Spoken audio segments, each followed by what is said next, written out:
first human trial was on patient D, a 56-year-old male, single and childless, who was suffering from colon cancer. He was a skeletal man with white, bloodless skin who could no longer ingest even clear fluids.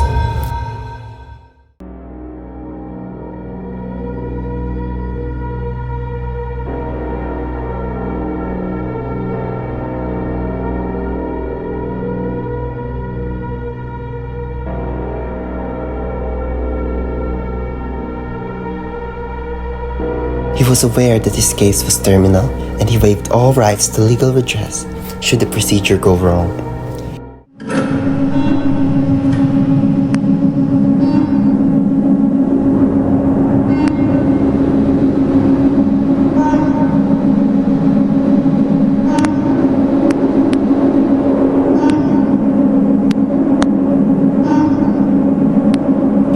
His recovery was astounding. 2 days after the operation, he ate 6 lunch meals in one sitting. He gained 24 kilos in 2 weeks.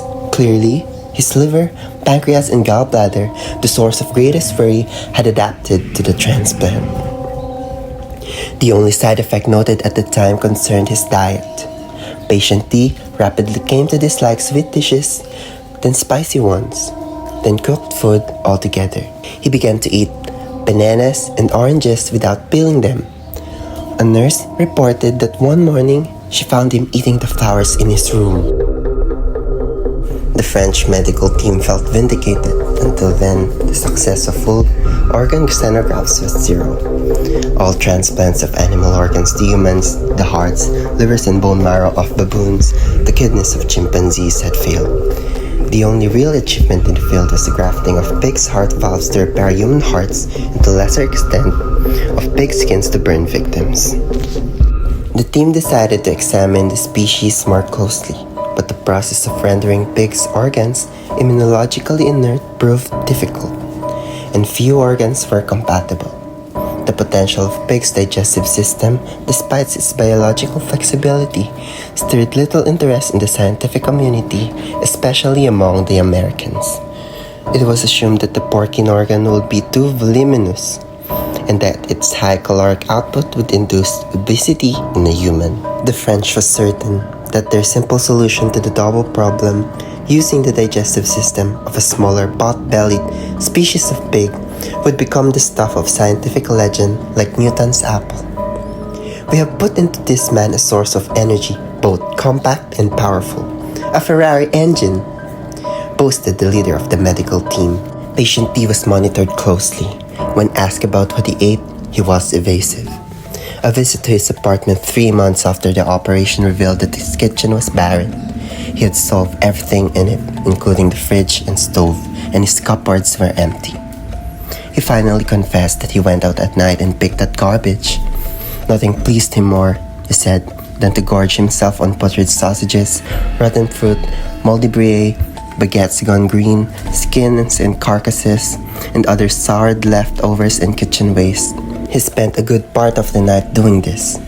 He admitted, since he no longer felt the need for much sleep and was embarrassed about his diet, the medical team would have been concerned, except that his hemoglobin count was excellent.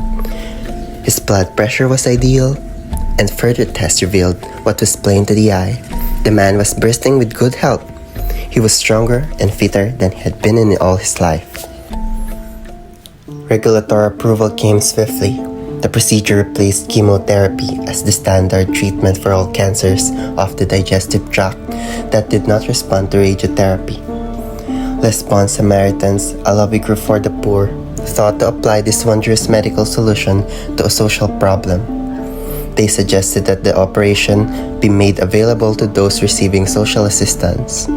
The poor often had unwholesome diets at a cost both to their health and to the state, which had to spend so much on medical care.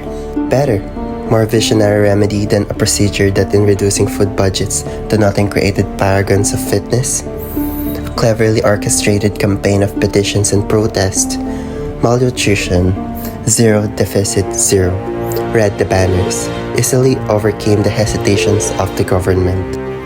The procedure caught on among the young and the bohemian. the chick and the radical, among all those who wanted a change in their lives, the opprobrium attached to eating garbage vanished completely.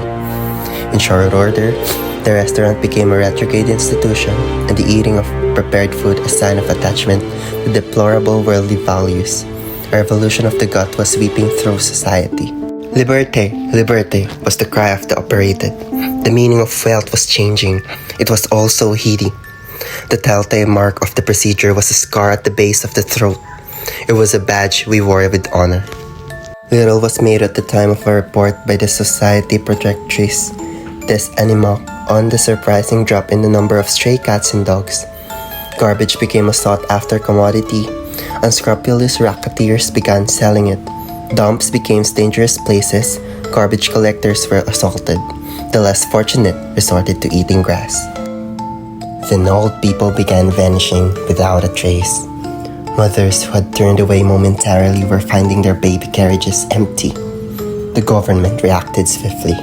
In a matter of 3 days, the army descended upon every one of the operated. Without discrimination between the law-abiding and the criminal, the newspaper Le Cocon Libre tried to put out a protest. But the police raided their offices and only a handful of copies escaped destruction. There were terrible scenes during the roundup. Neighbors denouncing neighbors, children being separated from their families, men, women, and children being stripped in public to look for telling scars. Summary of execution of people who tried to escape. No provisions were made for food in any of the camps. The story was the same in all of them. First, the detainees ate their clothes and went naked. Then the weaker men and women disappeared. Then the rest of the women. Then more of the men. Then we ate those we loved most. The last known prisoner was an exceptional brute by the name of John Proti. After 41 days without a morsel of food except his own toes and ears, and after 30 hours of incessant screaming, he died. I escaped. I still have a good appetite, but there is a moral rot in this country that even I can't digest. Everyone knew what happened, and how, and where. To this day, everyone knows, but no one talks about it, and no one is guilty. I must live with that.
To tell you